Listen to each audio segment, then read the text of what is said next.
아마 여러분 모두가 지금까지 살아오면서 한 번쯤 뭔가 잃어버린 경험들이 다 계실 겁니다. 그 잃어버린 것이 사소한 물건일 수도 있고 값비싼 기중품일 수도 있고 또 어쩌면 시간이나 기회를 잃어버릴 수도 있고 또 사람도 잃어버린 분도 계실 줄로 압니다. 우리가 무엇인가를 잃어버렸다라고 하는 것은 참 안타깝고 속상한 일이기에 잃어버린 마음에는 늘 아픔이 있고 아쉬움과 후회가 남기 마련입니다. 이처럼 우리 삶이라고 하는 것은 때로는 많은 것을 얻어 기쁨을 누릴 때도 있지만 때로는 잃어버림의 아픔과 아쉬움 속에 살아갈 때도 있는 겁니다. 근데 문제는 많은 사람이 정말로 귀중하고 소중한 것을 잃어버렸음에도 불구하고 그 잃어버린 사실조차 알지 못하고 살아갈 때가 많이 있다라고 하는 겁니다. 그게 뭔가 하면 바로 우리 인생의 꿈입니다. 인생에 있어서 꿈이라고 하는 것은 참으로 소중하고 귀한 것인데 사람들은 그 인생의 꿈을 잃어버린 채 살면서도 그 꿈을 잃어버린지조차도 알지 못하고 살아간다는 겁니다. 또 인생의 꿈을 잃어버리고 나서도 그것이 심각한 문제인지도 깨닫지 못하여 잃어버린 꿈을 다시 찾으려고 애쓰고 노력하지도 않는다는 겁니다. 자, 그렇다면 꿈을 잃어버린 것이 왜 우리 인생에 있어서 그렇게 심각한 일이겠습니까? 여러분, 꿈이라고 하는 것은 무엇인가를 기대하고 바라는 것이 바로 꿈입니다. 근데 꿈을 잃어버렸다라고 하는 것은 아무런 기대나 소망이나 바람이 없이 그저 되는 대로 그럭저럭 하루하루 근근히 살아간다는 것을 의미하는 것 아니겠습니까? 꿈이라고 하는 것은 그 꿈을 향하여 달려가는 삶의 원동력이 되는 겁니다. 그래서 여러 가지 유혹들 앞에서도 꿈이 있으면 스스로를 통제하고 그 꿈을 이루기 위하여 절제하도록 만들어주는 마치 방어막과도 같은 것이 꿈이 하는 역할이라고 하는 겁니다. 그렇기 때문에 꿈을 잃어버렸다고 하는 것은 삶의 원동력을 잃어버렸다고 하는 것이고 작은 유혹 앞에서도 쉽게 무너지는 삶을 살게 된다는 것을 의미합니다. 그래서 꿈을 잃어버렸다고 하는 것은 참 심각한 문제가 아닐 수 없습니다. 여러분, 중년의 위기다 그런 말들을 하지 않습니까? 청년 시기는 미완성의 시기이고 노년의 시기는 쇠퇴하는 시기이기 때문에 이 중년의 시기야말로 우리 인생의 전성기와도 같고 황금기와도 같은 시간이 바로 중년의 시간입니다. 그런데 왜 그런 인생의 황금기와도 같은 이 중년의 시기를 가리켜서 인생의 위기다 그렇게 말하는 것일까요? 중년의 시기가 되면 갑작스럽게 눈이 노안이 오기 시작합니다. 근력이 떨어집니다. 그리고 갱년기와 같은 급격한 신체의 변화를 겪기도 합니다. 젊었을 때 펄펄 날던 몸도 이제 나이가 들어서 중년이 되면 예전과 같지 않다는 것을 서서히 느끼게 됩니다. 또 자녀들도 다 커서 가정 환경에 많은 변화들이 생겨나게 됩니다. 하지만 이 중년이 정말로 위기인 가장 큰 이유는 뭔가 하면 이 중년의 시기가 되면 많은 사람들이 인생의 꿈을 접거나 잃어버리게 된다라고 하는 겁니다. 청소년 시기에는 당장 공부하는 일이 가장 시급한 일이기 때문에 계속 공부하고 시험치고 진학하는 일에 전념하며 살게 됩니다. 그리고 시간이 지나서 청년 때가 되면 이제 취직도 해야 되고 결혼하는 일이 당장 시급한 일이 되어버립니다. 그렇게 해서 취직도 하고 결혼도 하게 되면 이제 자녀들을 낳아서 양육하고 또 가족을 부양하는 일이 당장에 우리가 해야 될 일 가장 시급한 일들이 되지 않습니까? 그래서 당장 눈앞에 있는 이런 시급한 일들을 해결하느라고 정신없이 그동안 우리들이 살아오게 됩니다. 그렇게 달려와서 이제 중년의 시기가 되고 보니 이제는 진학하는 일도 취직하는 일도 결혼하는 일도 이미 다 지나가 버린 일들이 되어버리고 말았습니다. 그리고 어린 자녀들도 다 성장해서 부모 곁을 떠나가면서 부모의 손길이나 돌봄이 그다지 많이 필요하지 않는 그런 시기가 되어버린 겁니다. 그리고 경제적으로도 썩 만족스럽지 않는 경우도 있겠지만 그나마 그래도 먹고 사는데 큰 문제나 지장이 없는 경제적인 안정 시기가 바로 이 중년 때입니다. 그러다 보니 이제는 무엇을 위하여 앞으로 달려가야 하는지 사실 꿈을 잊고 살 때가 많이 있다라는 거죠. 그래서 마치 끈끈어진 풍선이 목적 없이 바람에 이리저리 흩날리는 것처럼 많은 사람이 중년의 시기에 위기를 겪게 된다는 겁니다. 그래서 꿈이라고 하는 것이 참으로 중요합니다. 꿈이 없으면 삶이 비틀거리고 흔들리기 마련인 겁니다. 여러분, 이것은 하나님을 믿는 우리의 신앙생활도 그렇지 않습니까? 우리 그리스도인들이 신앙생활하면서 신앙생활에 꿈이 있어야 하는 겁니다. 그 꿈을 향하여 우리가 신앙생활하고 우리가 믿음으로 달려갈 때에 우리의 믿음은 흔들리지 않게 되고 그 꿈으로 인하여서 절제하게 되며 어떤 유혹에도 우리는 견디고 이기고 승리할 수 있게 되는 겁니다. 자, 그런데 꿈이 없는 신앙생활은 그래서 자주 흔들리게 되고 또 견고하지 못하게 되는 겁니다. 그런데 참 안타까운 것은 많은 그리스도인들이 하나님을 믿고 예수님을 믿는다고 하면서도 신앙인으로서의 꿈도 소망도 바람도 없이 그저 막연하게 신앙생활하는 경우들이 많이 있다라고 하는 거죠. 자, 그렇다면 하나님을 믿는 우리가 간절히 바라고 소망하고 꿈꿔야 하는 것은 무엇이겠습니까? 우리가 이 땅에 살아가면서 남은 인생 동안 모든 일들이 잘 되고 형통하고 성공하고 출세하고 우리 자손들이 번성하고 이러는 것이 우리 인생의 남은 꿈이고 희망이겠습니까? 그렇지가 않습니다. 예수 믿는 우리는 하나님 나라 천국을 간절히 바라고 소망하고 꿈꿔야 하는 겁니다. 더 나아가서 하나님의 나라가 이 땅 가운데 임하여 하나님의 나라가 점점 확장되어 가기를 우리는 기대하며 꿈꾸며 소망하며 그 일에 헌신하며 살아야 하는 것입니다. 그렇습니다. 하나님의 나라 천국이야말로 우리가 죽는 날까지 계속 꿈꾸며 소망해야 될 우리의 영원한 꿈이라고 하는 겁니다. 여러분, 요즘은 대부분의 사람들이 다 나이가 들어서 노년기가 되어서 죽음을 맞이하는 경우들이 많지 않습니까? 예전에는 젊어서도 죽는 경우가 많았는데 요즘은 다 나이가 들어서 대부분 죽습니다. 그런데 우리 인생 과정 중에 노년기로 가면 갈수록 점점 우리의 꿈은 잃어버리게 되고 꿈은 사라져버리게 되는 겁니다. 그래서 노년기로 가면 갈수록 더 이상 기대하는 것도 바라는 것도 소망하는 것도 없어져 버리게 됩니다. 특별히 죽음을 앞둔 불신자들을 보게 되면 아무런 기대와 소망도 바람도 없이 살아가는 경우들이 얼마나 많은지 모릅니다. 특별히 호스피스 병동에 계시는 죽음을 앞둔 분들을 보게 되면 여러분, 이분들이 돈을 많이 벌어야겠다 이런 꿈을 가지겠습니까? 아예 그런 꿈은 생각지도 않습니다. 건강이 회복되기를 더 이상 바라고 원하지도 않습니다. 죽음을 앞둔 분들에게는 주가가 폭등하든지 말든지 아무런 관심과 아무런 기대도 없다라고 하는 겁니다. 갖고 싶은 것도 바라고 기대하는 것도 아무것도 없이 그저 죽을 날만 하루하루 기다리며 살아가는 겁니다. 이것이 바로 믿지 않는 세상 사람의 삶의 마지막 모습이라고 하는 거죠. 꿈도 희망도 없이 그저 하루하루 죽음을 앞두고 죽음을 기다리며 살아가는 인생으로 그 인생이 끝이 난다면 얼마나 가슴 아프고 비극적인 일입니까? 그러니까 우리 인생 가운데 더 이상 꿈을 꿀 수 없는 안타까운 시간이 찾아오기는데 그게 바로 죽음을 앞둔 시간이라고 하는 거죠. 그런데 그 죽음을 앞둔 우리 믿음의 사람들의 마지막 모습은 어떻습니까?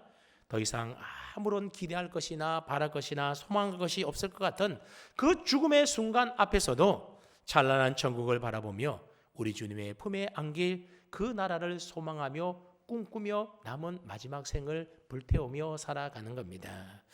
여러분, 이 꿈이라고 하는 것은 죽음도 어찌하지 못하는 겁니다. 세상의 모든 꿈들이 다 사라지고 없어지는 그 생의 마지막 순간까지도 영원히 남아있는 꿈은 바로 오직 하나님 나라 천국에 관한 꿈밖에 없는 것입니다. 그곳에서 누릴 영생 복락을 우리는 꿈꾸며 살지 않습니까? 그러면 우리 그리스도인들은 바로 이 하나님 나라 천국을 꿈꾸며 살아가는 믿음의 사람들인 겁니다. 그래서 죽어서 가는 저 천국뿐만 아니라 하나님의 나라가 이 땅 가운데 임하기를 소망하며 하나님의 나라가 이 땅 가운데 확장되기를 바라며 꿈꾸며 살아가는 사람, 그 사람들이 바로 저와 여러분들 우리 그리스도인인 것입니다. 그런데 안타깝게도 많은 사람들이 이 꿈을 잃어버린 채 살아가고 있다는 겁니다. 아예 어쩌면 어떤 사람들은 관심조차 없는 사람들도 많이 있습니다. 하나님 나라 천국은 나중에 죽어서 가는 것으로 지금 내 현실의 문제와는 너무나도 동떨어진 비현실적인 문제라고 생각하며 살아간다는 거죠. 오늘 본문에 나오는 예수님의 제자들도 그런 생각을 가지고 살고 있습니다. 오늘 본문에 나오는 제자들의 모습을 보게 되면 예수님과는 전혀 다른 기대와 다른 꿈을 꾸고 있는 것을 발견하게 되는데, 그야말로 예수님과는 동상이몽을 하고 있는 제자들입니다. 여러분, 예수님의 제자들은 예수님과 3년 동안 함께 지내면서 동고동락을 했으니 예수님에 관하여 얼마나 잘 알고 있었겠습니까? 근데 오늘 본문에 보면 부활하신 예수님과 제자들이 함께 한 공간에 있지만 예수님이 꿈꾸는 것과 제자들이 꿈꾸는 것이 서로 달랐다라고 하는 겁니다. 예수님의 관심과 제자들의 관심이 완전히 달랐습니다. 같은 자리에 함께 있었지만 달랐다라고 하는 거죠. 오늘 본문 바로 앞에 있는 4절 말씀을 보시게 되면 부활하신 예수님께서 40일 동안 세상에 머물면서 이제 제자들에게 마지막으로 승천하시기 전에 당부하는 말씀이 나오게 되는데, 그 말씀이 뭔가 하면 예루살렘을 떠나지 말고 내게 들은 바 아버지께서 약속하신 것, 즉 성령을 기다리라고 제자들에게 당부를 합니다. 성령을 기다리는 것, 이것이 예수님이 제자들에게 당부한 말씀이었습니다. 왜냐하면 그 다음에 8절에 보게 되면 그 성령이 임하게 되면 권능을 받고, 권능을 받으면 예루살렘과 유대와 사마리아와 땅끝까지 이르러 주님 나라 복음을 전하여 하나님의 나라가 이 땅에 확정돼가는 그 일들을 위하여 너희가 예루살렘 떠나지 말고 성령을 기다리라, 예수님이 제자들에게 말씀하셨던 겁니다.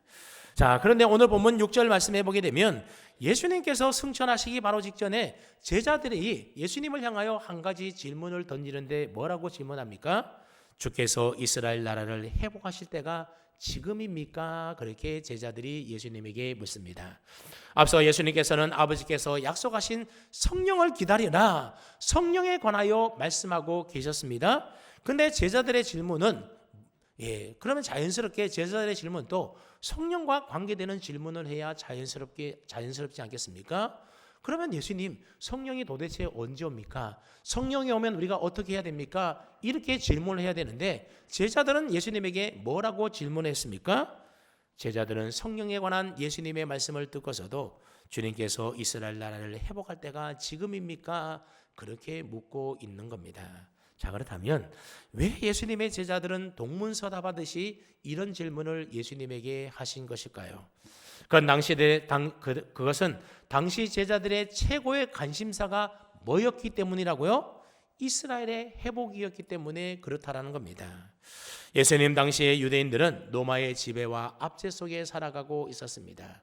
그들은 로마의 지배 아래서 온갖 고난을 당하며 아픔과 어려움을 겪고 있었던 겁니다. 그러다 보니 모든 유대인들이 간절히 바라는 소원이 있다면, 꿈이 있다면 마치 예전에 우리의 소원은 통일이라고 했던 것처럼 이들의 소원 꿈이 뭔가 하면 바로 이 로마의 압제로부터 해방되어서 이 유대 나라가 다시금 독립하는 일을 그들은 소망하고 꿈꿨던 겁니다. 그래서 그들은 오랫동안 자신의 나라를 해방시켜줄 정치적인 메시아를 기다리고 또 기다려왔습니다. 그래서 제자들을 포함하여 많은 유대인들이 예수님이 행하는 그 놀라운 이적들을 바라보면서 예수님이 바로 그런 정치적 메시아로 우리에게 오신 분이구나, 그렇게 믿고 예수님을 따랐던 겁니다. 그런데 그런 그들의 기대와는 달리 예수님께서 참으로 허무하게 십자가에 달려 죽으신 것입니다. 그들의 기대가 한순간에 다 물거품처럼 사라져버리게 되었던 겁니다.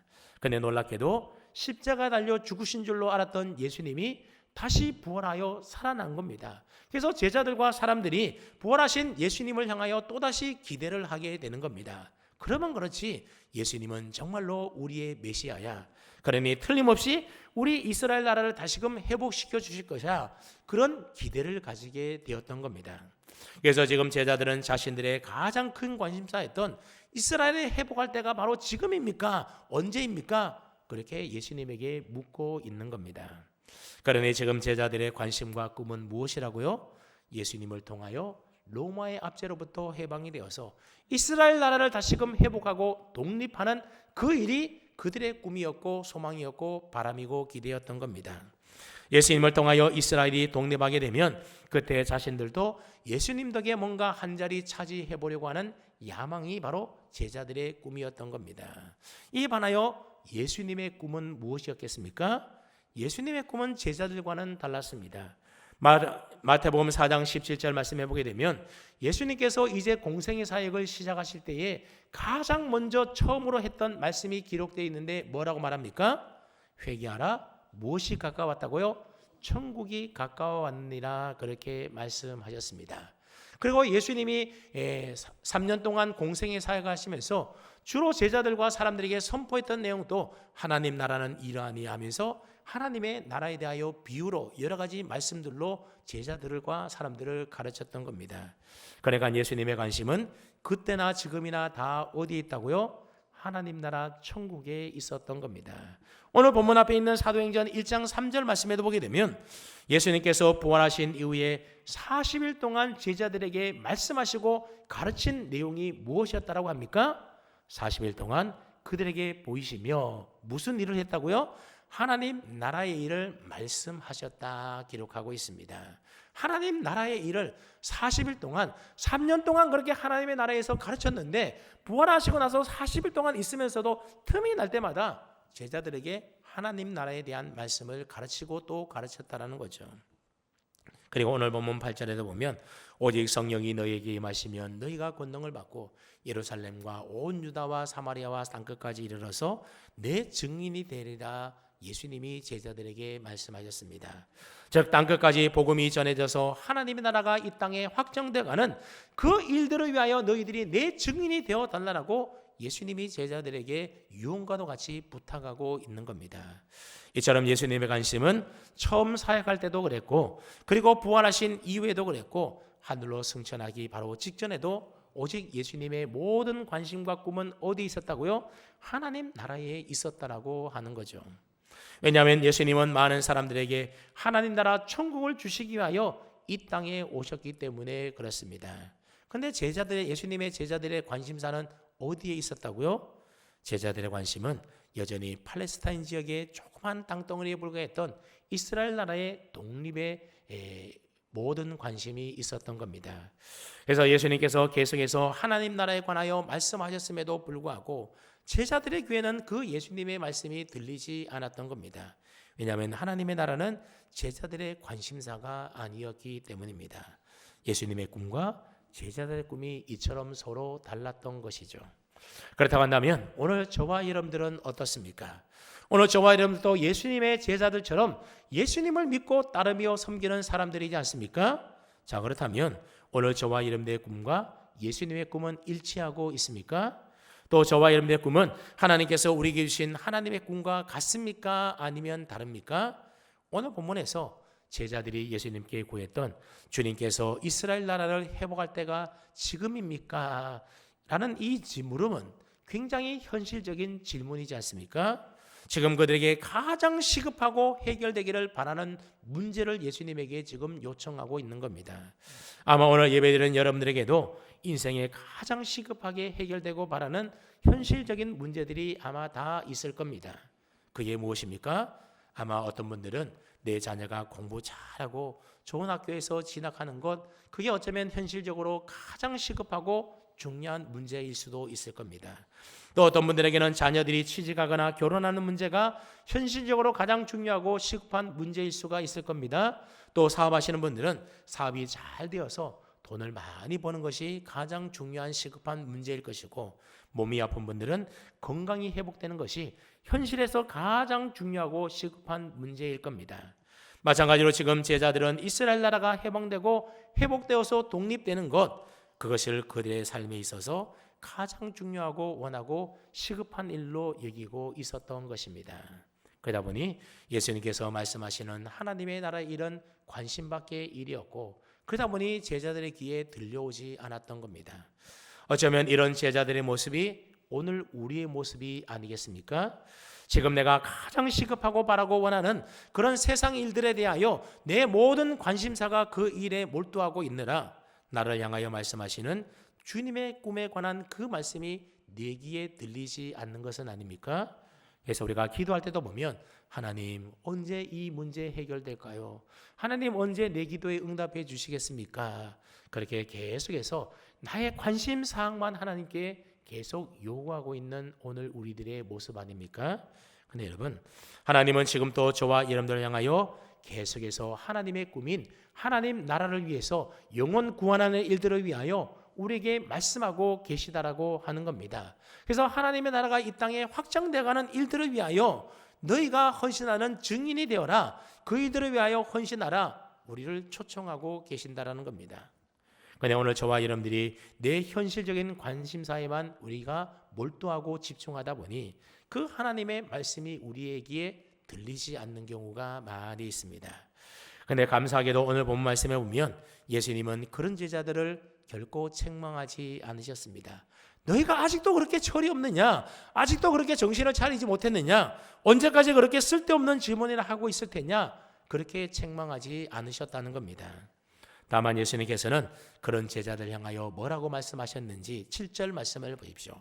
7절 보았더니 때와 시기는 아버지께서 자기의 권한에 두셨다라고 말씀하고 있습니다. 여러분, 때와 시기는 누구에게 있다고요? 내게 있는 것이 아니라 아버지께서 자기 권한에 두셨다라고 말씀하고 있습니다. 여러분, 이 말이 무슨 말이겠습니까?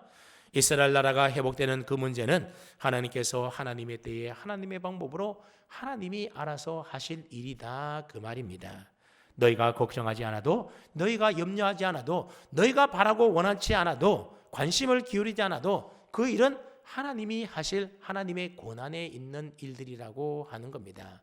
여러분, 예수님께서도 예수님께서도 그런 말씀, 산상수훈에서 그런 말씀하지 않았습니까? 오늘 우리의 모든 관심은 어떻게 하면 먹고 마시며 잘 살아갈까 여기에 있지만 예수님의 관심은 너희는 먼저 그의 나라와 의를 구하라. 하나님의 일을 구하고 하나님의 꿈을 이루면 하나님의 그 나머지 우리가 바라는 모든 것들은 누가 한다고요? 하나님이 하시는 일이란 겁니다. 내가 하나님이 하시는 일을 내가 하려고 하니 안 되니까는 걱정하고 염려하는데 우리 주님은 너희가 염려함으로 키를 한 자나 더 할 수 있겠느냐 말씀하고 있는 겁니다. 그 모든 것들은 하나님이 하나님의 때에 하실 줄로 믿고 하나님께 맡기고 우리가 힘써야 될 일은 하나님의 꿈을 이루는 일이라고 하는 겁니다. 그런데 문제는 그러니 너희는 괜한 걱정하며 관심 갖는다고 그 문제 해결될 게 아니라고 하는 거죠. 여러분, 사실 우리가 잘 생각해 보면 지금까지 살아온 우리의 인생 가운데는 얼마나 많은 어려움도 있었고 인생에 시급한 문제들이 있어 왔습니까? 지금도 우리는 현실적으로 중요한 문제들이 해결되기를 바라는 그런 시급한 문제들을 다 안고 살아갑니다. 그리고 그런데 이런 문제들은 지금 해결된다 하더라도 앞으로도 계속 우리의 삶에 이런 문제들은 또다시 계속 생겨나고 또 생겨나게 될 겁니다. 예수님께서는 그런 문제에 대해서 너희가 그렇게 염려하고 걱정함으로 문제가 해결될 게 아니다. 그것들은 다 하나님께서 알아서 하실 하나님의 권한에 있는 일이다 말씀하고 있습니다. 여러분, 만약 제자들이 기대하고 원하는 대로 이스라엘 나라가 회복되고 해방되었다라고 한다면 더 이상 이제는 아무런 문제 없이 편안하게 잘 살았겠습니까? 그렇지 않습니다. 나라가 해방되면 그 위에는 생각지도 않았던 또 다른 어려운 문제들이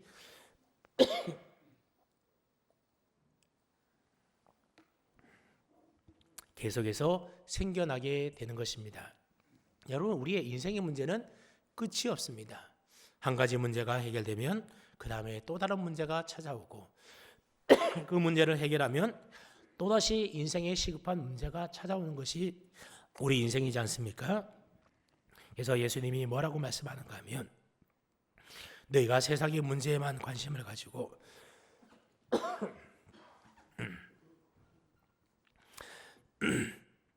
너희가 세상의 문제만 관심을 가지고 거기에 집중하고 살다가는 하나님의 나라를 잃어버리게 된다.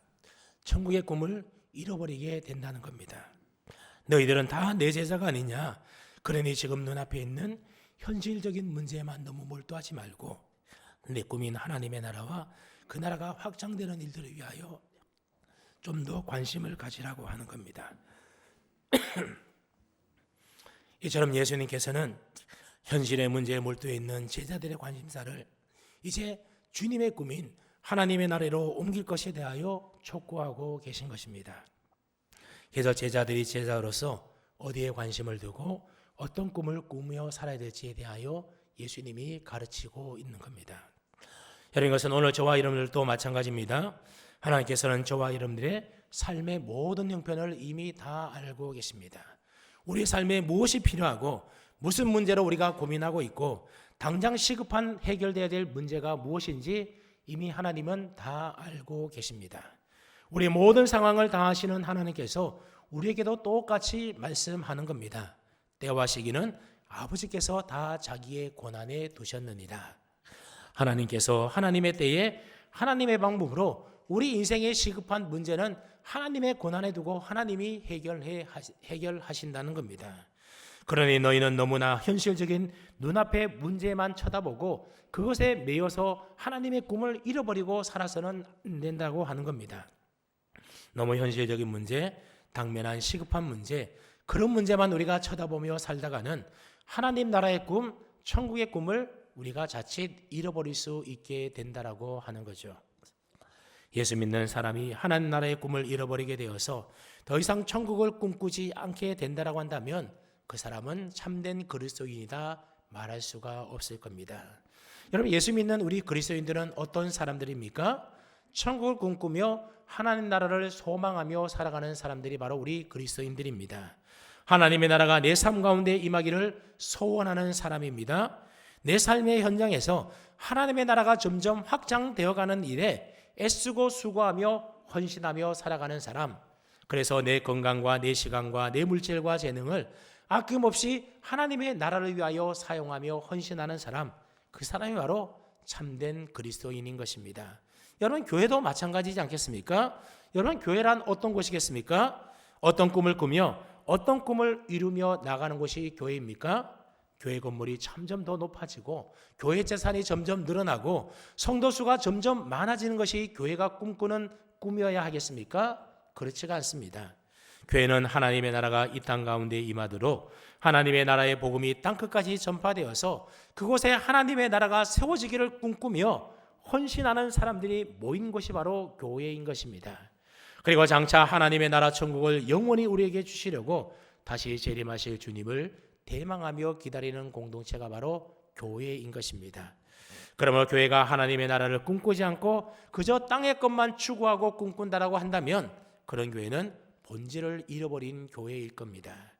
여러분, 교회는 하나님의 나라를 꿈꾸는 사람들이 모인 믿음의 공동체인 줄로 믿으시길 바랍니다. 그렇다면 하나님의 나라는 어떤 나라일까요? 하나님의 나라는 하나님께서 주인되어 통치하고 다스리는 모든 세상이 바로 하나님의 나라인 것입니다. 하나님께서 높임을 받으시고 찬양받으시는 모든 세상의 영역이 다 하나님의 나라인 겁니다. 이 하나님의 나라는 모든 시기와 질투와 갈등과 다툼이 없습니다. 모든 사람이 온전한 마음으로 하나님 앞에 엎드려 하나님을 높이는 그곳이 바로 하나님의 나라인 것입니다. 이 하나님의 나라는 언제 임하는가 하면 성령이 임하는 그곳에 바로 하나님의 나라가 임하는 것입니다. 그러면 오늘 저와 여러분들도 예수 믿고 성령이 우리 안에 거하시기 때문에 이미 하나님의 나라가 우리에게 임한 겁니다. 그래서 예수님께서도 하나님의 나라가 여기 있다 저기 있다 하지 말고 너희 안에 있다라고 예수님이 이미 말씀하신 이유가 무엇입니까? 예수님이 우리 인생의 주인 되어서 내 삶을 다스리시고 통치하며 내가 그 말씀 안에 믿음 안에 살아가는 사람, 그것이 바로 하나님의 나라가 임한 하나님의 나라가 되는 것입니다. 그리고 이 하나님의 나라가 결국 언제 완성되는가 하면 바로 예수님이 재림하심으로 그 하나님의 나라가 완성되는 것입니다. 자, 그렇다면 여러분, 이제 이미 우리에게 시작된 이 하나님의 나라가 나중에 완성되기까지 지금 우리가 이 땅에 살아가면서 그리스도인으로서 믿음의 공동체로서 교회가 해야 될 사명이 있다면 그것은 무엇이겠습니까? 그것은 바로 하나님의 나라가 이 땅에 확장되어 가기를 위하여 힘쓰며 애쓰며 헌신하며 사는 겁니다. 즉 땅끝까지 이르러 하나님 나라 복음을 증거하는 일을 사명으로 감당해야 합니다. 그리스도인들은 이 하나님의 나라가 이 세상에 임하기를 꿈꾸면서 하나님 나라가 확장되어가는 일들을 위하여 헌신하는 사람들인 겁니다. 그리고 그런 사람들이 모인 공동체가 뭐라고요? 그게 바로 교회인 것입니다.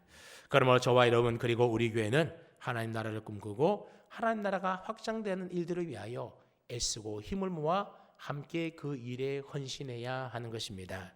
사랑하는 여러분, 여러분은 지금 무슨 꿈을 꾸고 살아가고 계십니까? 어떤 일에 여러분의 관심과 기대를 가지고 헌신하며 사십니까? 정말로 여러분의 삶에 이루어지기를 바라는 간절한 꿈이 있다면 그것은 무엇입니까? 혹시 그런 꿈을 다 잃어버린 채 아무런 꿈도 없이 그저 세상 사람들처럼 내 삶이 하루하루 주어졌으니까 하루하루 그럭저럭 살아가고 그렇게 세월을 허비하며 살고 계시지는 않습니까? 이제부터라도 주님의 꿈인 하나님 나라를 나의 꿈으로 삼고 살아보십시오. 이 꿈은 주님이 바라시고 원하시는 하나님의 꿈으로서 마지막 죽는 날까지 우리가 꾸어야 될 꿈이고 우리가 감당해야 될 우리의 사명인 것입니다. 그리고 그 꿈이 이루어지는 날까지 하나님의 나라가 임하기를, 하나님의 나라가 땅끝까지 확장되는 일들을 위하여 여러분을 기도해 주시고 헌신해 주시기를 바랍니다.